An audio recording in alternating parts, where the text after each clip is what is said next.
መለስ ማንባት ነበር ዘወትር ስራዬ።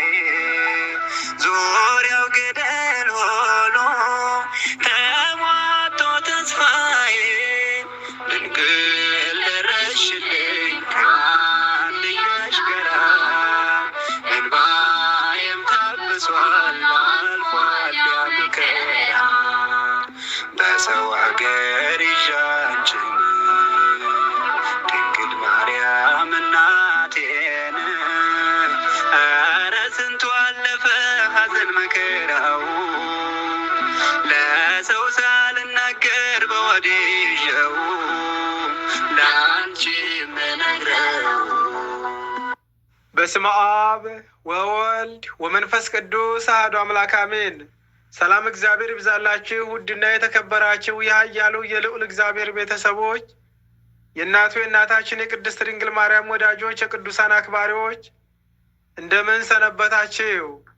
እንኳን ለጌታችን ለመድኃኒታችን ለኢየሱስ ክርስቶስ ወርሃዊ መታሰቢያ በዓል እንዲሁም በዕለቱ ታስበው ተከብረው ለሚውሉ ዓመታዊና ወርሃዊ የቅዱሳን መታሰቢያ በዓላቸው አደረሳችሁ አደረሰን፣ አሜን።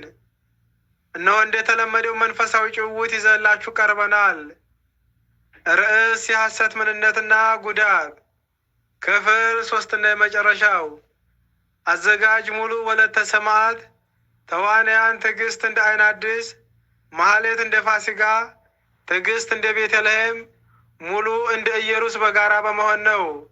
ከማህበራችን ከምስራቅ ፀሐይ አንድነት ጉባኤ መንፈሳዊ ማህበር ከኪነ ጥበብ ክፍል በ2018 ዓ.ም ተዘጋጅቶ የቀረበ በጽሞና ትከታተሉን ዘንድ በትህትና እንጠይቃለን።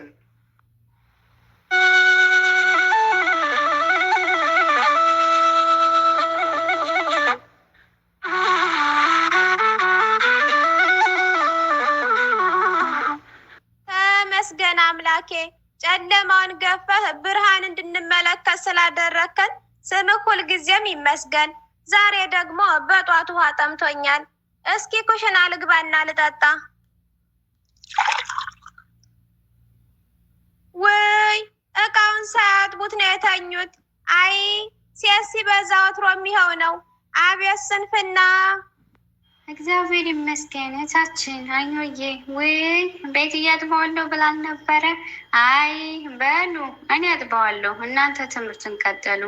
ስጨርስ እመጣለሁ።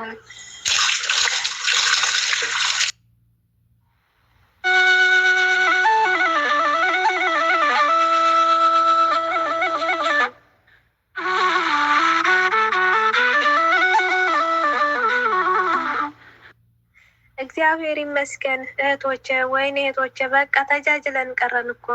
ውይ የእጃዛ ቤት ነገር ሰነፍ ነው የሚያደርገው። ከአረቦቹ ቤት ስንት ስራ እንደማንሰራ። አይ አስረሱ እየናፈቀችኝ የምር። አይ እንደው መላመድ ከባድ ነው።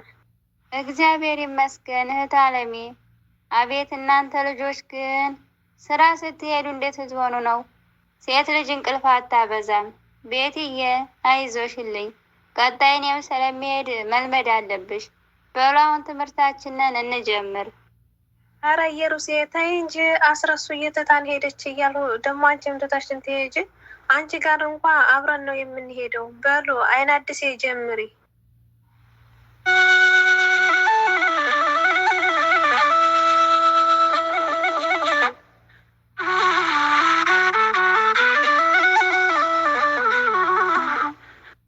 እሺ መልካም፣ ከልብ እናዳምጥ። እንደ ተላላፊ በሽታ ከክፉ ወሬ ለመራቅ የወሰነ ሰው እነዚህን የእልኝታና ትዕቢተኛ መስላለህ የሚሉ ሰንሰለቶች በጥሶ መውጣት ይኖርበታል። ቀጥሎም እንዲህ ይላል፣ ሽሽ፣ አትዘግይ፣ ካልሆነ በጸሎት ጊዜ ሊያቀልጥህ በሀሳብህ ይመላለሳል። ከእንደዚህ አይነት ወሬ ፍጠንና ሽሽ፣ ካልሆነ ግን በጸሎት ሰዓት እያቀልድ እየመጣ ይረብሽሃል። መሸሽ ብቻ ሳይሆን ስለ ሞትና ስለ ፍርድ ያለውን ሀሳብ ለሁሉም በማቅረብ ይህንን መጥፎ ስብስብ በቅድስና በትነው። ከመሸሽም አልፈ ስለ መጨረሻው ፍርድ በመወጋት ይህንን ክፉ ስብስብ በትነው ይላል።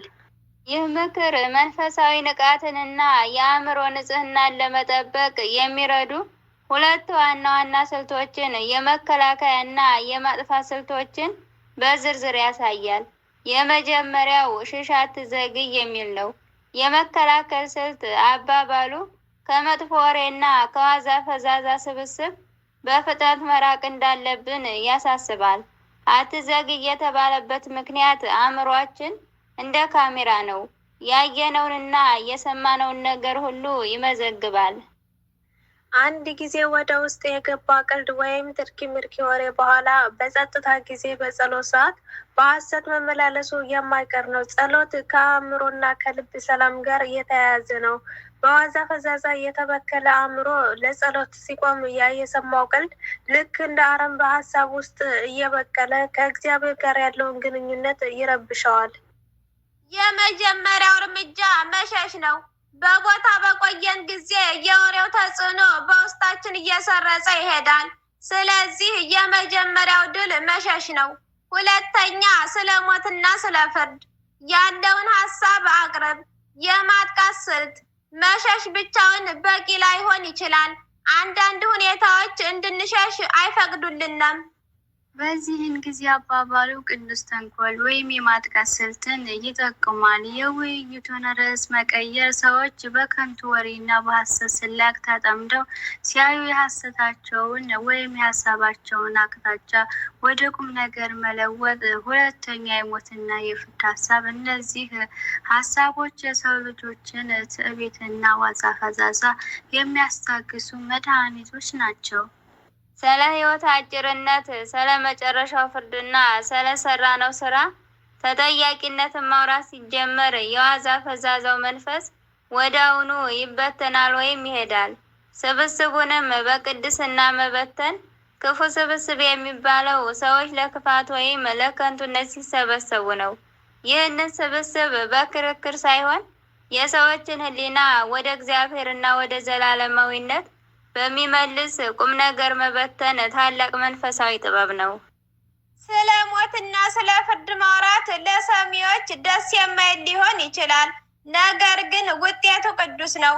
ፍርሃተ እግዚአብሔር መዝራት። ሰዎች ስለ መጨረሻው ፍርድ ሲያስቡ የሚናገሩትን ቃል መጠንቀቅ ይጀምራሉ። የሐሰት ሳቅን ማቆም። ዋዛ ፈዛዛ በሳቅ የታጀበ ነው።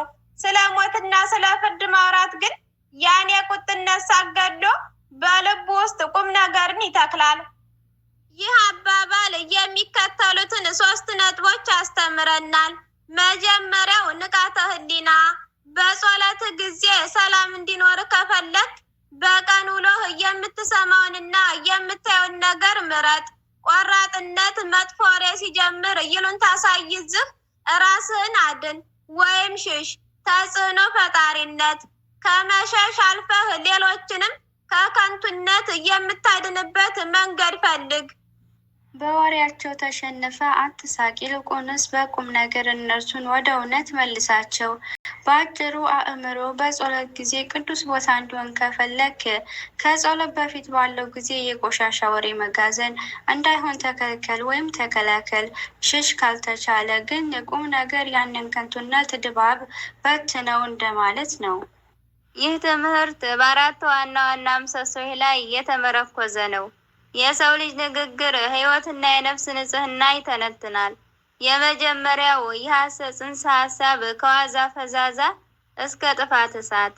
ድንጋይና ብረት ሲጋጩ እሳት እንደሚወጣ ሁሉ ዋዛ ፈዛዛና ከንቱ ንግግርም መጨረሻቸው ውሸት መሆኑን የምክንያት ውጤትና ሕግ። ውሸት በድንገት የሚከሰት ክስተት ሳይሆን የረጅም ሰዓታት ከንቱ ንግግር ውጤት ነው። አንድ ሰው አእምሮውን በቁም ነገር ካልሞላው ንግግሩ ባዶ እንዳይሆንበት ሲል በምናብ መሞላት ይጀምራል። የሐሰት አጥፊነት በሁለተኛ ደረጃ በፍቅርና በእምነት ላይ የተደቀነ አደጋ መሆኑን ያሳያል። ሐሰት ተራ ቃላት መደርደር ሳይሆን የፍቅር ጥፋትና የህሊና ጨለማ ነው። የህሊና ብርሃንና የእውነት መንገድ ጸሎት። የእውነት ምንጭ፣ የጽድቅ መሰረት የሆንክ ጌታዬ ኢየሱስ ክርስቶስ ሆይ ዛሬ በዚህ ሰዓት በፊትህ እቆማለሁ። የሰውን ልጅ አእምሮ በምክንያት አንደበቱን በቃል የፈጠርክ እግዚአብሔር ሆይ እኔ ግን አንተ የሰጠኸኝን ክቡር አንደበት ወይም መክሊት በከንቱ ወሬና በዋዛ ፈዛዛ አሳድፌዋለሁና ይቅር በለኝ። አቤቱ እንደ ድንጋይና ብረት ግጭት ውጤትን ከሚያቃጥል የሐሰት እሳት ጠብቀኝ። በማላውቀውና ባልተረዳሁት ነገር ላይ ስናገር ወሬን ለማጣፈጥ እውነትን ስቀላቅል ለጊዜያዊ ጥቅምና ሰዎችን ለማስደሰት ብዬ ነጭ ውሸትን ስደረድር ሕሊናዬን አሳውሬዋለሁና በምሕረት ብርሃን ጎብኘኝ። እግዚአብሔር ሆይ በአንደበቴ ላይ ጠባቂን አቆመልኝ። በከንቱ ንግግር የነፍሴን ቁስል እንዳላባብስ በቃላቶችም በሰዎች መካከል ግድግዳ እንዳላቆም እርዳኝ። ብዙዎቻችን ዋዛ ፈዛዛን እንደ ቀላል ስህተት እንቆጥራለን። ቃላቶችም ነገር ግን ይህ የከንቱነት ሰንሰለት ከእውነት ብርሃን እንደሚለየን አንተ አስተምረን። የንግግር ችሎታዬ ሰውን ለማሳቅ ብቻ ሳይሆን ሰውን ወደ አንተ የሚመልስ የህሊና ጨለማን የሚገፍና የተሰበረ ልብ የሚያክም የቅድስና መሳሪያ አድርገው። ግብዝነትና ሰዎች ምን ይሉኛል ከሚል የእልልታ ስርዓት አውጣኝ። እውነትን በድፍረት እንድናገር በፍቅርም እንድኖር ጽናቱን ስጠኝ።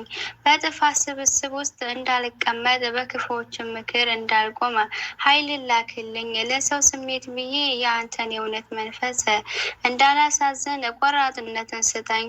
ይህ ሰው ይቀየመኛል በሚል ስጋት ወደ ቆሻሻ ወሬ የሚስቡኝ መናፍስ ጠብቅልኝ።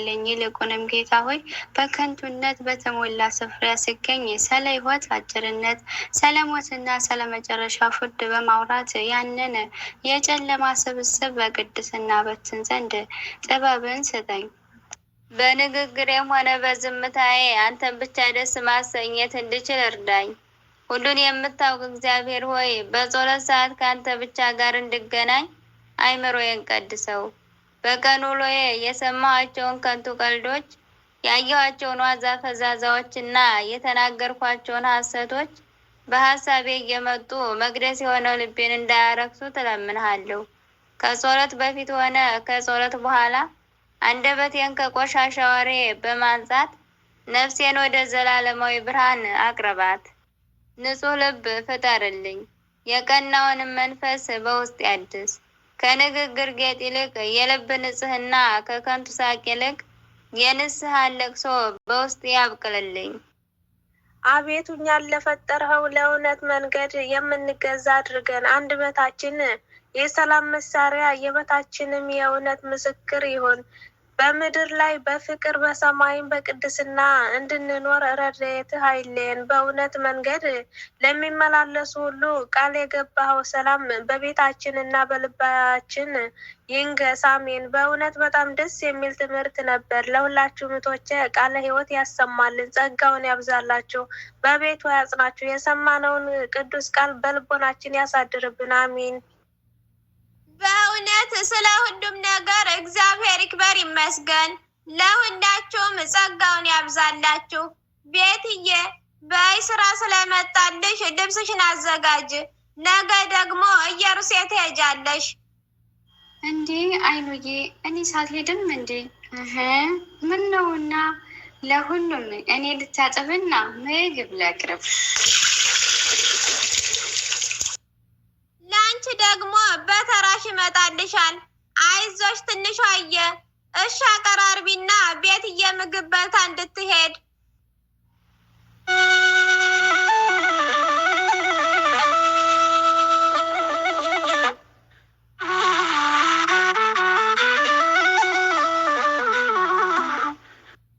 ውድ አድማጮቻችን እስካሁን ስታደምጡትና ስትከታተሉት የነበረው ከማህበራችን ከምስራቅ ፀሐይ አንድነት ጉባኤ መንፈሳዊ ማህበር በኪነ ጥበብ ክፍል በ2018 ዓ.ም ተዘጋጅቶ የቀረበ የሐሰት ምንነትና ጉዳት የተሰኘው መንፈሳዊ ጭውውት ክፍል 3 የመጨረሻው ነበር።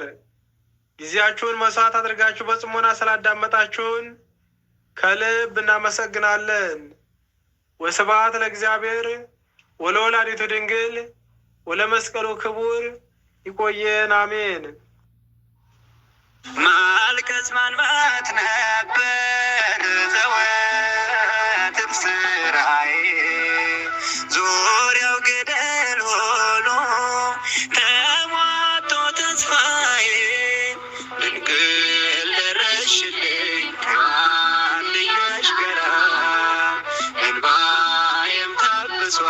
አልፏል ያ መከራ በሰው አገር ይዣንችን ድንግል ማርያም እናቴን ኧረ ስንቱ አለፈ ሐዘን መከራው